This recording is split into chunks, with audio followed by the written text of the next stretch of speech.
கிறிஸ்துவுக்குள் பிரியமானவர்களே, இந்த நாளுக்கான தினசரி தியான வசனம் மத்தேயு எழுதின சுவிசேஷம் 12வது அதிகாரம் 48வது வசனம். மத்தேயு 12:48, Matthew 12:48. தம்மிடத்தில் இப்படி சொன்னவனுக்கு அவர் பிரதியுத்தரமாக, என் தாயார் யார், என் சகோதரர் யார் என்று சொல்லி, இப்போ தன்னுடைய தாயும் ஒன்று விட்ட சகோதரர்களும் சகோதரிகளும் வந்திருக்கும்போது உங்களை பார்க்க வந்திருக்காங்கன்னு ஆண்டவர் கேட்குறார், யார் என் தாய், யார் என்னுடைய சகோதர சகோதரின்னு. ஏன்னா மத்தேயு 10வது அதிகாரத்தில் பார்த்தோம் 36லேருந்து, ஒரு மனுஷனுக்கு சத்துருக்கு அல்லவன் வீட்டாரே, தகப்பனையாவது தாயையாவது என்னிலும் அதிகமாய் நேசிக்கிறவன் எனக்கு பாத்திரன் அல்ல, மகனையாவது மகளையாவது என்னிலும் அதிகமாய் நேசிக்கிறவன் எனக்கு பாத்திரன் அல்ல, தன் சிலுவையை எடுத்துக்கொண்டு என்னை பின்பற்றாதவன் எனக்கு பாத்திரன் அல்ல. அப்போ என்ன, இந்த மாதிரி உறவே இருக்கக்கூடாதுன்னு சொல்கிறாரா? என்ன சொல்ல, இதிலிருந்து நம்ம என்ன புரிஞ்சு கொள்வது? நன்றாக தெரிஞ்சு கொள்ளுங்க. அதாவது தேவனாகிய கர்த்தரை பின்பற்றி வாழ்வதற்கு எந்த உறவும் தடையாக வரக்கூடாது. அதைத்தான் இங்கே ஆண்டவர் சொல்கிறார். அதே சமயத்தில் மாம்ச பிரகாரமாக தன்னுடைய கடமையை, ஒரு குடும்பத்தில் ஒரு தாய்க்கு ஒரு தகப்பனுக்கு செய்ய வேண்டிய கடமையை நம்ம செய்யாமல் இருக்கக்கூடாதுங்கிறத வெளிக்காட்டுகிறார். நீங்கள் நல்லா சிந்திச்சு பாருங்கள். கர்த்தராகிய இயேசு கிறிஸ்து அகில உலகத்தினுடைய பாவத்தை தூக்கி சுமந்து அவர் அங்கே ஜீவ பலியாக அங்கே தன்னை பலியாக ஒப்பு கொடுத்து கொண்டிருக்கிறார். எங்கே? கல்வாரி சிலுவையில். அப்பொழுது சிலுவைக்கு பக்கத்தில் யார் இருக்கா? அவருடைய தாயாராகிய மரியாள் இருக்கிறாங்க. சரியா? நீங்கள் யோவான் 19வது அதிகாரம் 25வது, இயேசுவின் சிலுவையின் அருகே அவருடைய தாயும் அவருடைய தாயின் சகோதரி கிளையப்பா மரியாளும் மகதலேனா மரியாளும் நின்று கொண்டிருந்தார்கள். சரியா? 3 பேர் நிற்கிறாங்க. அப்பொழுது இயேசு தம்முடைய தாயையும் அருகே நின்ற தமக்கு அன்பாயிருந்த சீசனையும் கண்டு, யார்? யோவானையும் கண்டு, தம்முடைய தாயை நோக்கி, ஸ்திரியே, அதோ உன் மகன் என்றார். யோசிச்சு பாருங்க. அதாவது தன்னுடைய சகோதரர்கிட்ட ஒப்பு கொடுக்கல. காரணம் என்ன? தன்னுடைய சகோதரர்கள் ரட்சிக்கப்படலை. அவங்க யாரும் கர்த்தராகிய இயேசு கிறிஸ்து அப்போ விசுவாசிக்கலை. அதனால் என்ன பண்ணுறாரு? தனக்கு அன்பாயிருந்த சீசனாகிய யோவானை கூப்பிட்டு அவங்கள காட்டி, இதோ உன் தாய் என்று யோவானுக்கு சொல்கிறாரு. அதற்கு பின்பாக 27வது வசனம், பின்பு அந்த சீசனை நோக்கி, அதோ உன் தாய் என்றார். அந்நேரம் முதல் அந்த சீசன் அவளை தன்னிடமாய் ஏற்றுக்கொண்டான். எப்படி? உடனே அவங்கள தன்னுடைய தாயாய் ஏற்றுக்கொண்டு அவர் பராமரிக்கக்கூடிய காரியம் நம்ம பார்க்குறோம். கடைசி நாட்களில் எபேசு பட்டணத்தில் அவங்க மரியாள் இருந்து அவங்க மரித்து போகிறாங்க. மரியாளோட கல்லறை எபேசு பட்டணத்தில் தான் இருக்குது. அது யோவான் அங்கே பார்த்து கொண்டதை நம்மளால் பார்க்க முடிகிறது.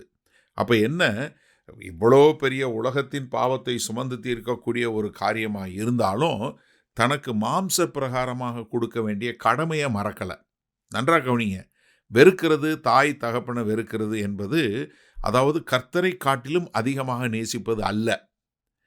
என்ன, முதலாவது தேவன், அதற்கு பின்பாக ஒரு காரியம், மற்றவங்க அதுக்கு பின்பாகத்தான்.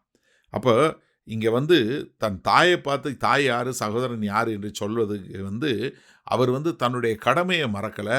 ஆனால் கர்த்தருக்கு கொடுக்க வேண்டிய முக்கியத்துவத்தையும் கர்த்தருக்கு கொடுக்க வேண்டிய பிரதான நோக்கத்தையும் மறக்கவில்லை. சரி, இந்த நாளில் இந்த வசனத்தை நம்ம எப்படி எடுத்துக்கொள்வது? அதாவது நமக்கு இந்த பூமியில் நம்ம வாழுகிற நாட்களில் நம்முடைய உறவுகள் நாம் கர்த்தரை பின்பற்றி வாழ்வதற்கு எந்த ஒரு தடையாகவும் வரக்கூடாது.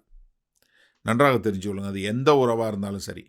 முதலாவது தேவன், அதற்கு பின்பாக உங்களுடைய மனைவி இல்லை கணவன், அதற்கு பின்பாக உங்கள் பிள்ளை, பெற்றோர், இவங்களெல்லாம் பார்க்கணும். ஏன்னா தாய் தகப்பனை கணம் பண்ணணும்னு சொல்லி எபேசியர் 6வது அதிகாரத்தில் சொல்லியிருக்கு. அது சொல்லும்போது என்ன சொல்லுது? முதல் 2 வசனங்களில், உன் தாயையும் தகப்பனையும் கணம் பண்ணுவாயாக, இதுதான் அப்போ தான் உன்னுடைய பூமியில் இந்த உன் ஆயுள் நாள் நீடித்ததாக இருக்கும். இதுதான் முதலாவது வாக்குத்தத்தத்துடன் கூடிய கற்பனை என்று சொல்லக்கூடியதாக சொல்லப்பட்டிருக்கு. அதனால் நம்ம நம்மளுடைய கடமையை செய்யணும். நம்ம பெற்றோருக்கு செய்ய வேண்டிய கடமை, பிள்ளைகளுக்கு செய்ய வேண்டிய கடமை, சகோதரனுக்கு செய்ய வேண்டிய கடமை, இதை நாம் மாம்ச பிரகாரமாக நமக்கு கொடுக்கப்பட்ட கடமைகளை நாம் நிச்சயமாக செய்ய வேண்டும். அதை நிறைவேற்ற வேண்டும். அது நம்ம கர்த்தராகிய இயேசு கிறிஸ்து கற்றுக்கொள்கிறோம். ஆனால் கர்த்தரை பின்பற்றி கர்த்தருக்கென்று வாழ்கிற காரியத்தில் எந்த ஒரு உறவும் இடையில் வராதபடி, அதனால தான் என்ன சொன்னார்? ஒருவன் என்னை பின்பற்றி வர விரும்பினா அவன் தன்னைத்தானே வெறுத்து, என்ன, மற்ற உறவுகளை மாத்திரம் இல்லை, தன்னை நேசிப்பதை காட்டிலும் கர்த்தரை அதிகமாய் நேசிக்க வேண்டும்.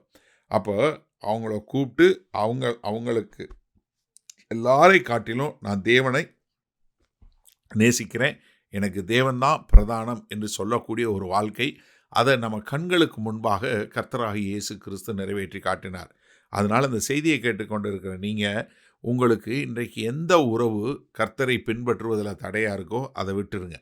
நீங்கள் கர்த்தரை முதலாவது போடுங்க. அதற்கு பின்பு தான் இந்த குடும்ப ஆர்டர் என்று சொல்லக்கூடியதாக உங்கள் மனைவி இல்லை கணவன், அதற்கு பின்பாக பிள்ளை, பெற்றோர், இப்படி என்கிற மாம்சப்பிரகான பொறுப்புகளை நீங்கள் செய்ய வேண்டும்.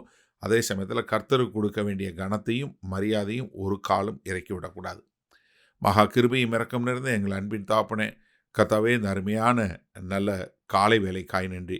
இது அந்த நாளிலும் இந்த செய்தியை கேட்டுக்கொண்டிருக்கிற ஒவ்வொருவரும் தங்களுக்கு கொடுக்கப்பட்ட கடமையை எப்படி செய்ய வேண்டும், மாம்ச பிரகாரமான கடமையை, அதே சமயத்தில் கர்த்தருக்கு எப்படி முதலாவது இடத்தை கொடுத்து பின்பற்ற வேண்டும் என்பதையும் அறிந்து புரிந்து வாழ எங்கள் தேவன் கிருபை பாராட்ட வேண்டுமாய் இயேசு கிறிஸ்துவின் மூலம் ஜெபிக்கிறோம் வல்ல பிதாவே, ஆமேன். கர்த்தர் உங்களை ஆசீர்வதிப்பாராக. நாம் இன்று மாலை மண்ணால் சந்திப்போம்.